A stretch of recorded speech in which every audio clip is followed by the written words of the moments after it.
Gary Striegler, and I want to share with you today a simple way that you can make raised panel cabinet doors like the ones that you see here using some tools that you probably already own.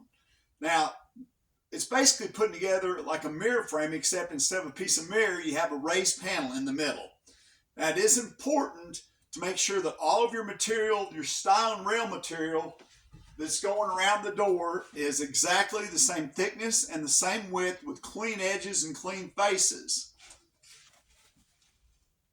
Once I got that material all sized, I took a router like this that's just a round over bit with a shoulder, and that's how I made the profile, this inner profile that goes right by the raised panel.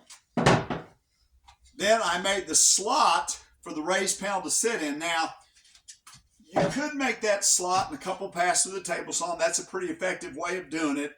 Now, that slot does need to be about a 1/2 inch deep, so it gives the room for the panel to float a little bit. I actually made mine just using this slot cutting router bit. You generally want to make that slot about a 1/4 inch, and of course leave enough material on the back side to hold the panel in place. Now, the only other thing that's really important is when you start cutting the pieces for that frame, you want to have some sort of a stop block so you can make sure that all the side pieces are the same length and the top and bottom pieces are the same length. Now, when I got that all made up, I actually used some Hoffman keys to hold together the corner of the joints, but you could just as easily use a couple of Craig makes a little jig they call the micro jig that you could put 2 little micro jig screws in there, or you could do it with a biscuit or a domino. I like to put it together though with something where I don't have to wait and clamp and have a lot of problems clamping it. Another quick trick is when you start putting that frame together, you want to take a headless pinner and kind of put a couple pins in the corner to keep that corner lined up while you're driving your screws or clamping it or whatever you're going to do to hold it together. But this, I think, is a great looking door.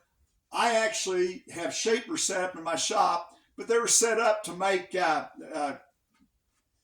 craftsman style doors. I didn't want to tear the shapers down, run parts for 3 doors, and then have to put the shapers back together. So I decided to just make this mitered corner door.